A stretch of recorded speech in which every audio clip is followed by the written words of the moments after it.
You know, in any MCU property, you have to have a villain or some kind of counterpoint. And so we talked at length about who would be a foe for Agatha. And so this notion of Death herself being the adversary for Agatha felt so right. I've missed you. I hate you.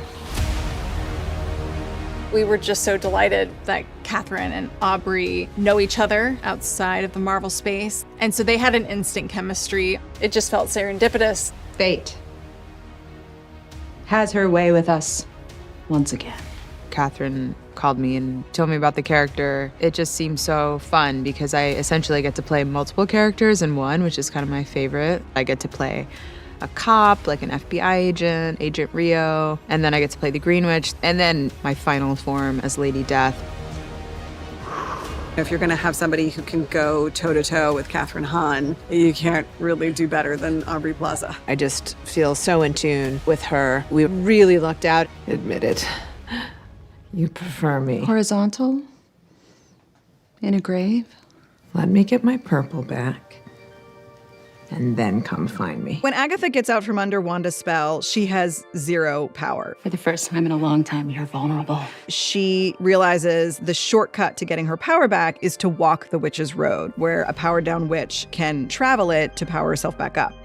What if we try to summon a backup Green Witch? There is so much that could go wrong. What did you do? Heard you were having a party. How did you? I was in the neighborhood. Agatha recognizes me and was like, oh, brother, like, here she is again. But this time I'm in full Green Witch form, and the other Coven members don't know who I am. What's up? They just think I'm some kind of badass Green Witch that just rolled up on a motorcycle or something, and I'm kind of freaky and kind of weird, and I'm like, you know, scaring Lilia. Awkward. Patty and I like kind of created this dynamic where it's like, out of nowhere, I'll be like, ah! And she'll be like, ah! Just kidding. The stakes are really different for my character because I can't really die because I am Death. It allowed me to have a lot of fun on the road because there's so many scenes where they're fighting for their lives and I'm in the background reading a magazine or eating flowers or whatever I do because I'm like, I'm just gonna watch the show, baby. This is fun. What a scary bitch. Of the physical life. I mean, I feel like it makes it more real, and I could do that stuff all day long. Today I got to fly on a broom. When in my life am I ever gonna get to do that? Today I got to do that. I loved how we all had our own broom, like we all had our own vibe. Why haven't we been doing this all along? And again, it's like my character isn't really scared, so I'm kind of just having a blast, laughing, cackling, just like almost like I was on a roller coaster or something. I felt like I was like 7 years old. The first time I was up, I started just uncontrollably laughing, which doesn't work, obviously. So then I had to really center it. You feel like you're flying. It's so, and they have the best stunt team in the world. No offense to other stunt teams, I'm sure they're amazing, but I have a bias. We didn't want the show to be soft. Agatha is a complex villain, and so for her story, we needed real death. Death is a big thematic element to the show. In the end, all roads lead to me. And she is faced with Rio, death, waiting for her. I was thinking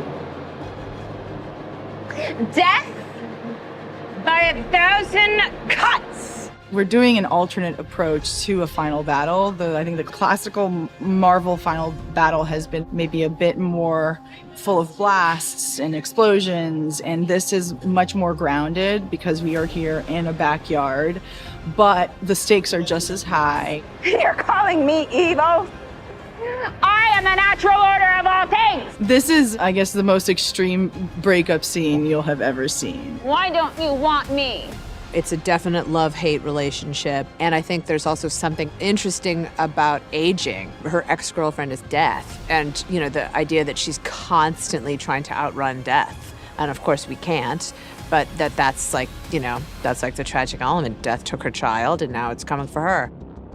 It's been absolutely awesome watching Kathryn Hahn and Aubrey Plaza work together, especially here in the final battle. It's magic, it's magic. For each take, they rally each other up, witch cackles galore. Oh, was it too much? It was a little too much. It was, wasn't it? I think it was. this? It's kind of like Judgment Day, you know, someone's got to go with me. Is it going to be him or is it going to be her? A pretty epic battle. And we really all went through it. I think I got it the most of anyone. Because look at me now. Look what happened. Now I'm a ghost. Can you dig it?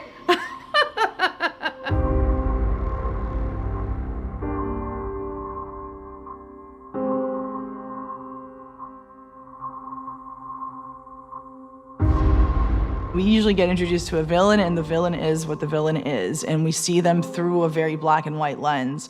And in this case, we're able to tell the finessed nuance of who she is. No. And why she behaves in the way that she does. Please let him live. Please, my love. I can offer only time. What I love so much about Jack Shaver's writing is that gray area. You know, I say in the first episode, you can't be right and wrong at the same time. And of course, you can be. And of course, Agatha is all those things all the time. In my wildest dreams, to be playing a witch in the MCU is, I could not have imagined. It's just crazy how all of our lives have just changed from this show. Is that because our very presence here means we're officially a coven? And covens share blessings and burdens alike? There's a whole theme in the show about covens being fated. It's the only thing in the show that is fated is the coven creating itself. We as a cast have also become a coven of our own. First things first, nobody have fun. We kind of created a text chain called like the My Pretty Coven, and we refer to each other as the Coven. To be able to be on a show like this that feels so energetically female is really amazing. Glamour girls. It's really cool to feel like that teamwork and that partnership building each day as we do this together. We've got this, we've got this. I actually cried as I was going to sleep about 3 weeks ago at the end of this, because this is a very, very rare experience. The show is based on the power of a group of women together, and it's been so exciting to explore. For a show about a covenless witch, I sure need my coven.